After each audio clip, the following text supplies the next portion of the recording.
کسی شخص نے بیچ میں سوال کیا، یا رسول اللہ متی الساعہ، یا رسول اللہ قیامت کب آئے گی؟ حدیث کی کتابوں میں بہت اہم بلکہ سب سے اہم کتاب ہے، اس کتاب کا نام بخاری شریف ہے، اس میں یہ حدیث ہے کہ اللہ کے نبی گفتگو کر رہے تھے، درمیان میں کسی شخص نے سوال کیا متی الساعہ یا رسول اللہ، حضرت قیامت کب آئے گی؟ تو اللہ کے نبی نے جواب نہیں دیا، اپنی گفتگو جاری رکھی۔ جب گفتگو مکمل ہو گئی، یہ ایسے مان لیجئے جیسے آپ کا ٹیچر لیکچر دے رہا ہے اور آپ بیچ میں کھڑے ہو کر سوال کرنے لگیں، تو اس نے آپ کے سوال کو ایوائڈ کیا اور اپنی بات پوری کی، پوری کرنے کے بعد پھر کہا کون بول رہا تھا، اب بتاؤ جی کیا سوال تھا تمہارا، کیا کوشچن ہے؟ تو ٹھیک اسی طرح سے اللہ کے نبی نے ان کی بات نہیں سنی، اپنی بات جاری رکھی۔ جب بات مکمل ہو گئی پھر فرمایا من السائل، پوچھنے والا کون تھا؟ وہ کھڑا ہو گیا، اس نے کہا حضرت میں۔ آپ نے فرمایا کیا سوال؟ اس نے کہا میرا سوال یہ قیامت کب آئے گی؟ تو آپ نے ڈیٹ تو نہیں بتائی لیکن قیامت آنے کی علامت بتائی اس وقت۔ تو آپ نے فرمایا جب امانت ضائع ہونے لگے گی تو قیامت نزدیک آ جائے گی۔ اذا ضیعت الامانۃ فانتظر الساعہ، جب امانتیں ضائع ہونے لگیں تو تم قیامت کا انتظار کرنا۔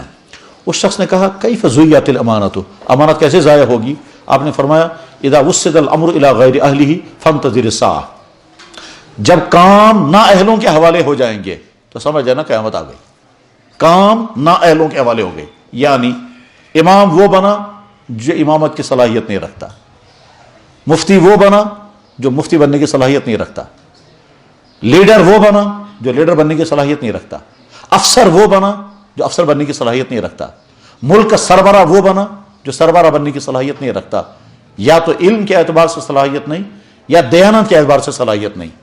ڈاکٹر وہ بنا کہ جو صلاحیت نہیں رکھتا، مثلا ڈگری اس کے پاس ہے، تجربہ بہت ہے مگر دیانت نہیں ہے، مریضوں کو لوٹنے کا مزاج ہے، کسٹمروں سے پیسہ کھینچنے کا مزاج ہے، اس کا تو بددیانت انسان ہے۔